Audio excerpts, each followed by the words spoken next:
नमस्कार, मैं डॉक्टर अमित व्यास फिर हाजिर हुआ हूँ एक ऐसे विषय पर चर्चा करने के लिए जो हमारे समाज में ही नहीं, हमारे ज्योतिष में ही नहीं, बल्कि सभी ऐसे व्यक्तियों में जो कि ज्योतिष या पंचांग के प्रति थोड़े से सजग रहते हैं, और वो है पंचक। देखिए, पंचक क्या होता है, पंचकों में कौन से कार्य किए जाने चाहिए, कौन से नहीं किए जाने चाहिए, क्या पंचक सदैव ही हानिकारक होते हैं, ये सब बातें जो हैं वो कहीं न कहीं चर्चा का केंद्र बिंदु बनती हैं। और निश्चित रूप से आप ये मान के चलिए कि कोई भी योग, घटना या कहीं भी किसी प्रकार की कोई भी गतिविधि अगर हमारे जीवन में घटित होती है तो उसका कोई न कोई प्रत्यक्ष या अप्रत्यक्ष संबंध ज्योतिष के साथ में देखने को मिलता है। देखिए, पंचक का मतलब होता है जब हमारे 27 नक्षत्रों में से जो अंतिम 5 नक्षत्र हैं वो 5 नक्षत्र मिलकर एक ऐसा योग बनाते हैं जिसे हम पंचक के नाम से जानते हैं। जब हमारे ज्योतिष के अनुसार चंद्रमा कुंभ राशि में प्रवेश करता है और मीन राशि में जब तक रहता है तब तक उस समय पर पंचक कहे जाते हैं। पंचक का मतलब होता है ये 5 दिन चलने वाला एक प्रकार का घटनाक्रम है। और पंचकों में ज्योतिष और किंवदंतियों के आधार पर कुछ कार्य वर्जित बताए गए हैं, जिसकी वजह से हमारे दैनिक जीवन में कई प्रकार की उथल पुथल होने की संभावनाएं देखी जा सकती हैं और मेरे व्यवहार में देखी भी गई हैं। देखिए, ऐसी कौन सी कारण है जिसकी वजह से ये पंचक का योग बना और या 5 दिन के अंतर इन पंचकों के बारे में चर्चा की जाती है या उस समय पर कोई भी कार्य करना वर्जित कहा गया है। देखिए, एक छोटी सी किंवदंती कथा है जो मैं आपसे शेयर करना चाहूँगा। मंगल ग्रह के बारे में आपने सुना ही होगा, जो कि भूमिपुत्र यानी पृथ्वी पुत्र हैं। मंगल ने रेवती से भावभूष में होकर या भावनाओं में बहकर उसका बलात्कार कर दिया जाता है और जिसकी वजह से वो रेवती जो है वो अशुद्ध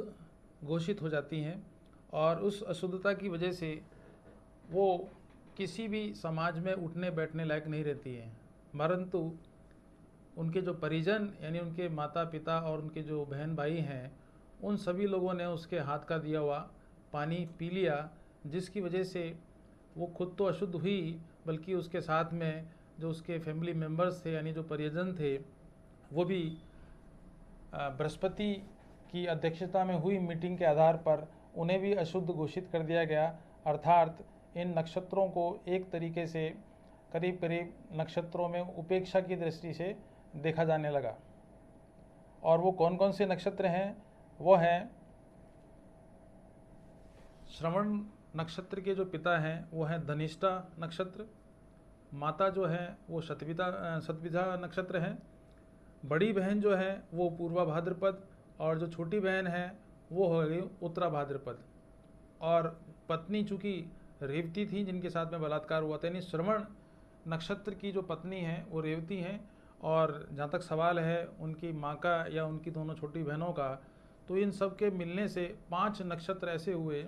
जिनको बृहस्पति की अध्यक्षता में यानी गुरु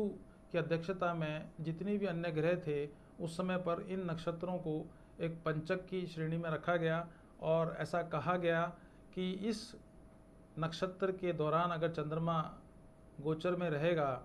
तो उस दौरान अगर आपके द्वारा कोई भी कार्य संपन्न किया जाएगा तो उसे अशुद्ध माना जाएगा या उसके दुष्प्रभाव कहीं न कहीं मानव जीवन पर देखने को मिल सकते हैं। लेकिन ऐसे कौन से कार्य हैं जो पंचकों में यानी इन 5 दिनों में हमें नहीं करने चाहिए, क्योंकि ऐसा करने से व्यवहार में मेरे द्वारा भी देखने में आया है और बहुत सारे व्यक्तियों के द्वारा भी देखने में आया है कि ऐसा करने से कई प्रकार की समस्याओं का सामना करना पड़ सकता है और करना पड़ा भी है। देखिए, पंचकों में विशेष रूप से दक्षिण में यात्रा करना वर्जित माना गया है। खाट या और अन्य प्रकार की कोई भी बुनाई का काम करना या सिलाई का काम घर में करना वो भी निषेध बताया गया है। दूसरा, अगर पुराने ज़माने में जो बाड़ाबंदी की जाती थी या घेराबंदी की जाती थी, जिसको हम वायरिंग के नाम से जानते हैं, वो चीज़ भी करना वर्जित की गई थी या उसे वर्जित माना गया था। और विशेष रूप से छत डालना, यानी अगर किसी का नया निर्माण हो रहा है और उसकी छत डालने की जब बात आती है तो छत डालने वाले बात को भी निषेध के या वर्जित कार्यों के अंतर्गत रखा गया है। और मकान वगैरह बनाना, ये सभी वो कार्य हैं जिसको करने से पंचकों में कहीं ना कहीं उसके दुष्प्रभाव देखने को मिलते हैं।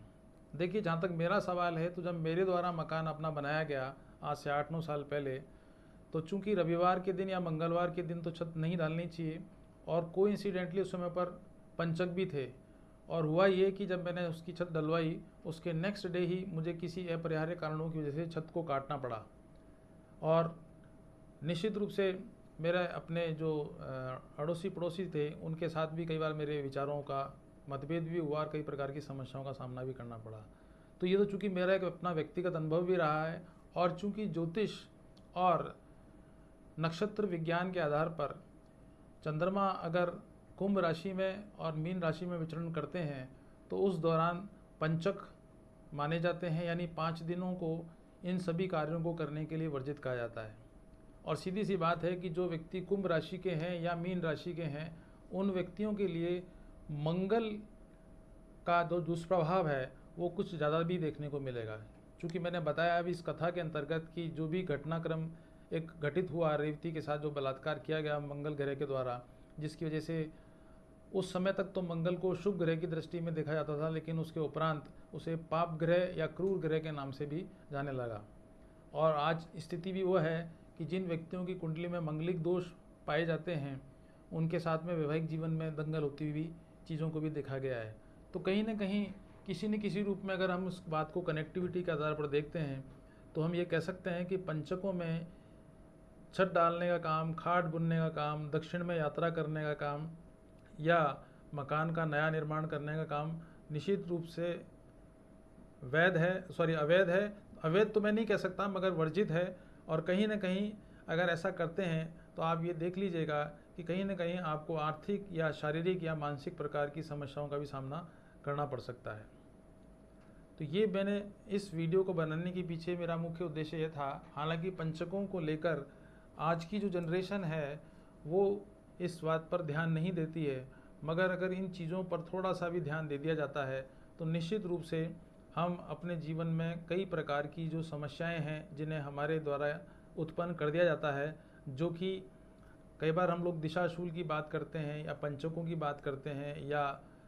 राहु काल के बारे में बात करते हैं या चौगड़िया की बात करते हैं, तो ये सब बातें इसीलिए की जाती हैं कि अगर ये सभी चीज़ें इनको ध्यान में रख कर की जाएँ तो निश्चित रूप से जीवन में कई प्रकार की आने वाली जो समस्याएं होती हैं उनका समाधान हम स्वयं ही कर सकते हैं। उसके लिए ज़रूरी नहीं है कि हम भाग्य को दोषी ठहराएं।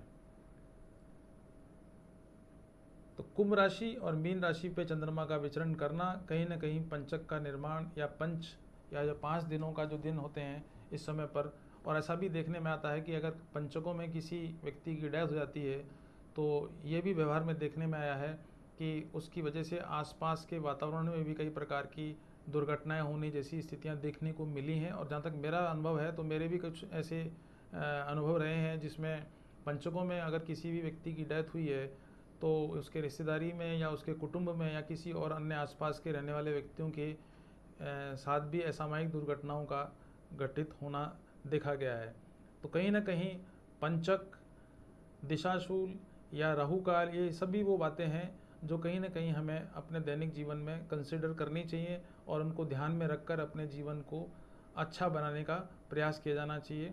आज की वीडियो में जो बातें मैंने आपको बताई, अगर आपको अच्छी लगती हैं तो इसको लाइक और शेयर करने के साथ साथ सब्सक्राइब भी करें।